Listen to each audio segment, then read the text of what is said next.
Welcome to the What to Read Next podcast. In this podcast, your host, Lorraine, will interview published authors to chat about their work, journey to getting published, and their book recommendations. If you share a passion for books and always looking for your next read, then join us. Hi, Lorraine. Welcome to What to Read Next podcast. Hello. Lovely to be here. Thank you. So happy to have you here. Just tell us a little bit about yourself. Yeah, sure. So I have just had my debut novel released in the US and Canada, which is called The Paris Connection. And as I said, it's the first novel I've written, but it took me quite a long time to write. Probably started it in 2015, I'd imagine. And at the time I was working as a school secretary, which I hated, whilst trying to be an actress, which wasn't happening.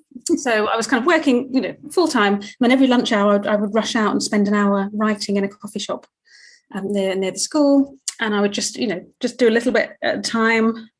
And eventually it became a whole book. And I sort of entered some competitions and things and won a couple. And eventually, 6 years later, here I am. Very exciting to have the book out over there.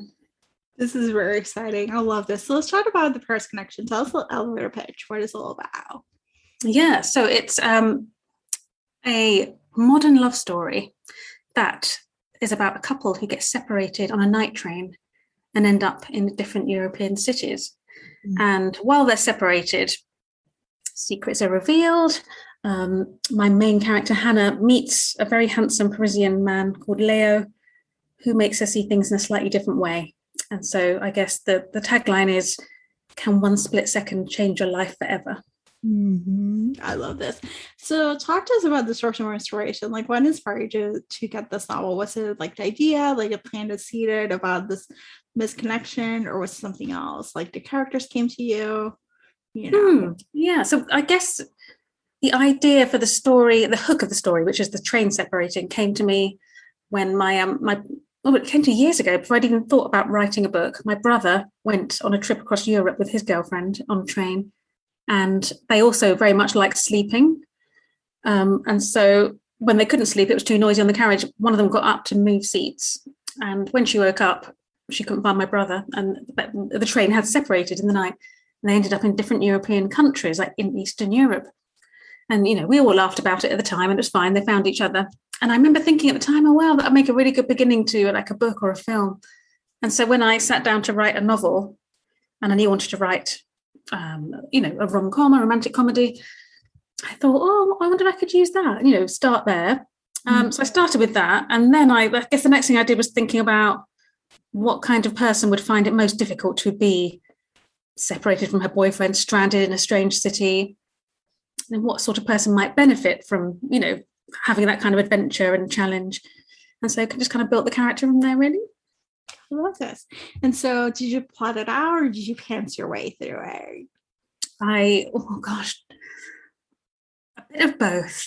I think plotted more so. I'd written actually a novel before this one. You know how writers always say, don't they have like a book that's in their bottom drawer, but I literally have. Well, it's not literally my bottom drawer, but and I wrote it, and that was very much I was a pantser and just wrote, kind of improved it as I went along, and it got a tiny bit of good feedback from agents, but not the story wasn't good enough. So when I sat down to write this novel, I sort of thought, okay, I need to have a strong hook, and I need to have a more planned out story.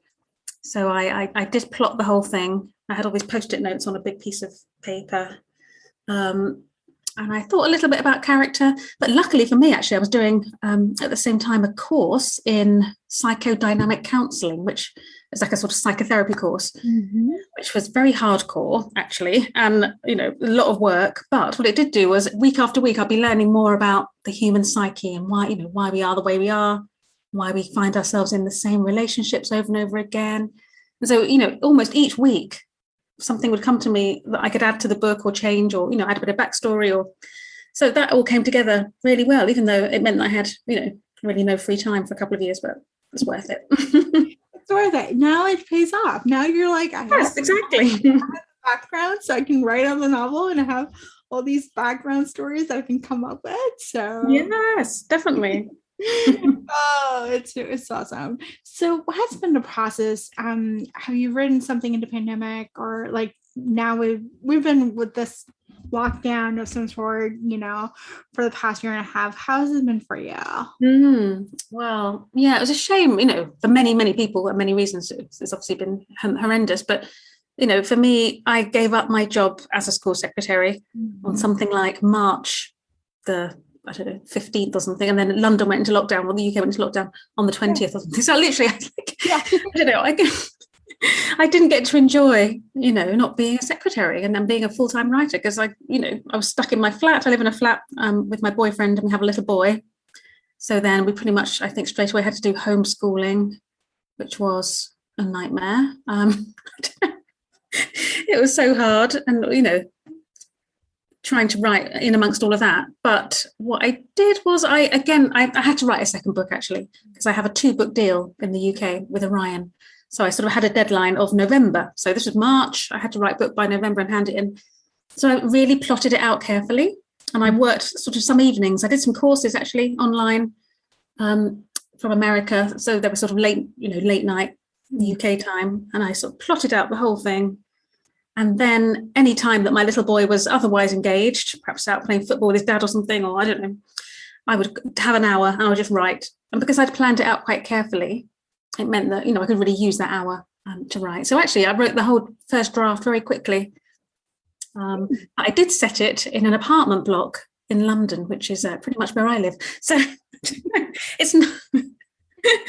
I think that's a kind of cool, exciting place to set a rom-com, but I don't know whether anybody else will, because it's not quite as exciting as a train, going to Paris. But anyway, we'll see. I think it's fun. I have a thing for London. I'm like one of those bibliophile, like any London set. I'm like, count me in. Yeah, exactly. Imagine rainy London, Hampstead Heath. Yes. Yeah. Pubs. Cute accents. Accents, yeah. It's all good. It's like I don't know. I have a fascination with London. I travel. I went there in 2001 before 9/11. So that summer of 2001, I was there, and I was like, oh my gosh, I want to come back. And I get to come back. It's like, but I live in New York, so I'm like, it's just like it's a prettier New York. Yeah. Well, I don't know. Yeah, I love New York. I would love to live in New York. You always want what you don't know, what's not so familiar, I suppose. But yeah, do you love cities? You sound like you're like me. I love cities. I love cities. Yeah, I'm moving to the suburbs right now. So I've been living in the city for 22 years. So I lived in Washington, D.C., New York. For the longest time, I lived in New York. I lived for 14 years. And then Chicago, which is a cleaner New York City. It's a nice, it's cleaner, but there's more violence. So it's like it's you give or you take, Yeah. Well, I love the sound of them all, but yeah. Yeah, I'm like, it's like you get culture, you get to walk around, you don't need a car, you can actually I know, very much so. Yeah. Have you been to Los Angeles? I spent some time in Los Angeles when I was trying to be an actor, and that's very much like you can't really walk around, can you? Well, bar the odd kind of enclaves. Yeah, there are TikToks of New Yorkers going to Los Angeles and be like, you can walk in 20 minutes, and it takes you to the highway. Like a New Yorker's like, I'll just walk the highway. Like that's probably me, my new city. I'm like, I'm just gonna walk, like, it's just like a mile away. That's like 20-minute walk. I know. I remember just walking and not really seeing anybody. And everybody said to me, don't get on the bus, it's dangerous to get on the bus. I was like, well, I'm going to have to get on the bus because, how else am I going to get to any distance? I did get some taxis, but I just got on the bus. It was fine. So awesome. So what is your second book about? It's set in London. So yeah, set in London. It's called, in the UK, it's called Sorry, I Missed You. And it's about 2 people who live opposite each other in a block of flats. And they both have slightly messed up lives. He's an actor, but he's not really making any money. And he's, struggling to kind of know what to do. He's 30 and he's sort of thinking, do I need to think about retraining and doing something else? But acting is what I love. And can I fit in a relationship or not? Probably not. And she is kind of stuck in this job that she doesn't really love. And also she lost her parents when she was very young. So that's kind of, I guess, influenced how she sees having relationships and how she attaches to other people. So they're very different people and they don't like each other at first, but they live opposite each other and they keep bumping into each other and taking in parcels for each other. And eventually, there's a connection, possibly. There we go. Oh, this is so exciting. So let's chat some book recommendations. What kind of genre do you read? So I tend to read, well, actually, at the moment, I am reading a lot of rom-coms, but usually I think I just feel like reading stuff that's uplifting at the moment. And it's the same with my TV consumption. I don't want to watch dark stuff. I don't want to really read dark stuff. So, but usually what I do is I alternate a rom-com with a psychological thriller. So actually, when I was writing The Paris Connection, I was reading a lot of psychological thrillers. So I guess things like Gone Girl and The Girl on the Train and all sorts of things. And I don't know, I could never write that kind of book because my mind doesn't really work like that in terms of thinking of a complicated plot and twists and stuff like that. But, I love reading it. And I kind of thought, I really like that sense of tension and pace. And I sort of wanted to try and put some of that into the book, tiny bit. And so what kind of TV do you watch? I'm always curious about British TV. So. Yeah, I know. God, I watch so much TV. I watch things like Emily in Paris. I watch, what am I watching at the moment? A Spanish drama called Valeria, which is kind of it's like a Spanish remake. Well, it's not literally a remake, but very Sex and the City-esque. So there's 4 women who are all very different, but very close friends. And it's about their love lives and their relationships and their careers. So I'm loving that. Ooh, I love that. Yeah. Yeah, I recommend that. Yes. And I've just watched a rom-com on Netflix called Resort to Love, which has got Christina Milian in it. It's produced by Alicia Keys, so it's very musical and quite funky. And it's set in Mauritius, which looks beautiful. Somewhere we need to go, I feel. Yes. Yes, when we can travel. I feel like I just need to travel all the way. Like once we were down, I'm like, I just need to go on a plane and go to a beautiful island and just I know, on a beach with a cocktail or whatever. Oh, yeah. Don't. Yes. Awesome.